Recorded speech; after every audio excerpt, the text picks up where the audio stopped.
ওনার cancer যদি হয় তাহলে আপনার জন্য ভালো হবে। ভালো হবে। জামাতে জামাতকে কি বলবেন? আপনাদের যে সহযোগিতা করতেছে আগুনে ভোট দিলাম। ভোট দিবেন? হ্যাঁ, জামাত ইসলামের এরকম কাজকে কিভাবে দেখছেন? বাবা বাবা আল্লাহ বাবা আমরা জানি না মনে কোনো দিন আমার বাড়ি এরকম বাবা দিছে। কে দিল? এটা বাংলাদেশ জামাত ইসলামের নেতা নেতা দিল। এটা আমার ক্ষতিগ্রস্ত হয়েছে আগুনে পুড়া, তো এর জন্য দিল আর কি। এই জন্য জামাত ইসলামে দিছে। এর জন্য জামাত ইসলামে দিল। এরকম দিচ্ছে, জামাত ইসলাম বেশি কিছু বলবেন? হ্যাঁ, জামাত ইসলাম ভালোই করতেছে, আমার অনেক সহযোগিতা করতেছে। জামাত ইসলামে কি বলবেন এই আপনাদের এরকম পূজায় সহযোগিতা করলো? আপনাকে আমাকে মেরে বিভিন্ন দায় দায়িত্বে যারা আছে তারা আরো টাকার মালিক। ওদের টাকার স্বপ্ন শেষ হয় না, ওদের পেট কখনো ভরে না। আপনি গরিব, আরো গরিব হন, আপনি মরে যান, তার কিছু যায় আসে না। তার আরো দরকার, তার 7 তলা আছে, এখন 14 তলা বানাবে। তার গাড়ি 2টা আছে, সে 5টা বানাবে। বুঝতে পারছেন? এই জন্য এই জাতীয় নেতৃত্ব ভোগবাদী, এরকম বলে ভোগবাদী যারা খাই শুধু তারা রাজনীতি করে, তারা নেতৃত্ব দেয়, সমাজের মানুষকে লুটপাট করে তারা বড়লোক হবে আর সমাজের গরিব মানুষ আরো গরিব। এই রাষ্ট্রের যে ব্যবস্থাপনা, এর মাধ্যমে গরিব আরো গরিব হবে, ধনী আরো ধনী। আমরা এটা চাই না, আমরা চাই একটা ইনসাফের সমাজ। মানুষের সেবার মাধ্যমে আল্লাহকে পাওয়া যায়। আল্লাহ হক গুলোকে 2 ভাবে ভাগ করেছেন, একটা হলো তার হক আর একটা হলো মানুষের হক। হকুল্লাহ আর হকুল ইবাদ, আল্লাহর হক আর বান্দার হক। আল্লাহর হক নষ্ট হইলে তওবা করলে আল্লাহ মাফ করে দিবে, কিন্তু মানুষের হক যদি নষ্ট হয় তাইলে মানুষ ক্ষমা করে না দিলে আল্লাহ ক্ষমা করে। যারা সমাজের দায়িত্বে থাকে, এমপি হয়, মন্ত্রী হয়, কাউন্সিলর হয়, মেয়র হয়, প্রশাসক হয়, তাদের দায়িত্ব হইল সমাজের পিছিয়ে পড়া মানুষ যারা ঠিকমতো বাজার করতে পারে না, 3 বেলা খাইতে পারে না, আশ্রয় নাই, ঘর নাই, খোলা আকাশের নিচে বাস করে।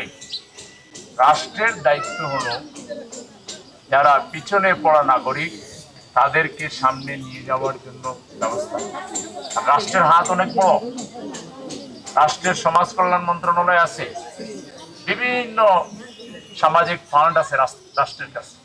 রাষ্ট্র যদি চায় পর্যায়ক্রমে এই রাষ্ট্রের যারা পিছিয়ে পড়া মানুষ তাদেরকে কর্মসংস্থান দিবে, ঘরে ঘরে একজনকে কাজ দিবে।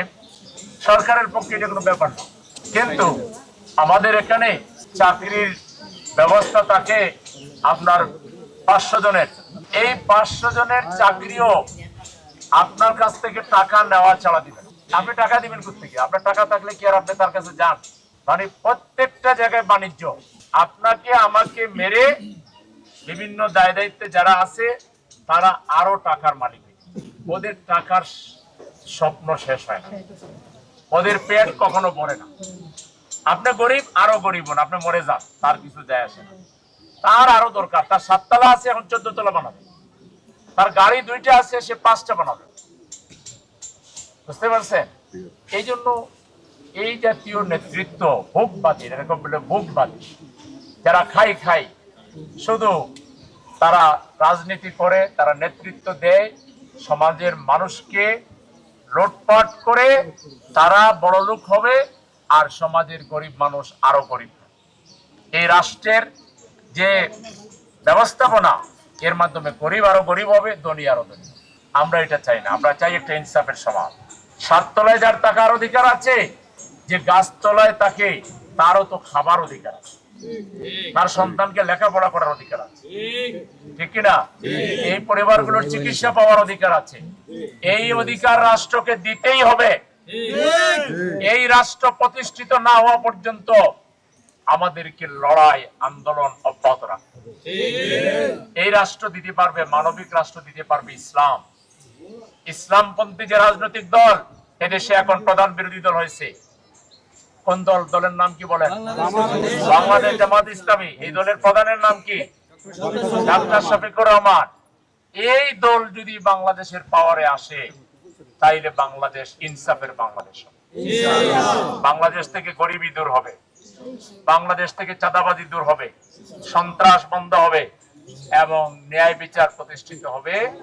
গরিব আর গরিব থাকবে না, গরিবকেও এমন পরিমাণ ব্যবস্থা করা হবে সে ডাল ভাত খেয়ে বেঁচে থাকতে পারবে, তার সন্তানকে পড়ালেখা করাইতে পারবে, তার চিকিৎসার ব্যবস্থা হবে, রাষ্ট্র করবে।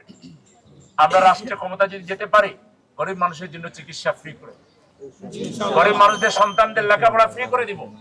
আপনার একটা ছেলে পড়ালেখা করে সে এমন বড় হবে আপনাকে আর কষ্ট করা লাগবে, কিন্তু এখন আপনার ছেলেকে উঠতে দিবে না। আরে অমুকের ফুল আবার উঠবে কি দাম তা কেটা। এখানে বেইনসাফি চলছে এই রাষ্ট্রের মধ্যে। আমরা এই রাষ্ট্র চাই না, আমরা একটা মানবিক রাষ্ট্র চাই, আমরা একটা কল্যাণ রাষ্ট্র চাই। সেই কল্যাণ রাষ্ট্র, মানবিক রাষ্ট্র প্রতিষ্ঠার সংগ্রাম জামাত ইসলামী করছে। জামাত কোরআন দিয়ে সেই সমাজ কায়েম করবে। কোরআনের আইন যদি দেশে চালু হয়, তাইলে ধনী গরিবের এই যে ব্যবধান, এই যে এখন মানুষের মধ্যে যে হাহাকার, এই যে না পাওয়ার বেদনা, এটা আর তখন থাকবে। আপনারা চান কোরআনের সমাজ, তাইলে জামাত ইসলামীকে সহযোগিতা করবেন। এই যে সামনে এই নেতা আসবে আপনাদের কাছে, তাকে সহযোগিতা করবেন তো ইনশাআল্লাহ? ইনশাআল্লাহ আমরা সবাই মিলে সামনের দিকে এগিয়ে যাব। এই দেশ আমাদের সকলের দেশ, আমাদের প্রিয় বাংলাদেশ। আমরা সবাই মিলেমিশে এই দেশকে গড়বো ইনশাআল্লাহ। এই দেশকে গড়ার ক্ষেত্রে যারা বেশি অগ্রসর থাকবে, আমরা তাদের সাথে থাকবো। এই দেশকে ধ্বংস করার কাজে যারা থাকবে, আমরা তাদেরকে বর্জন করবো।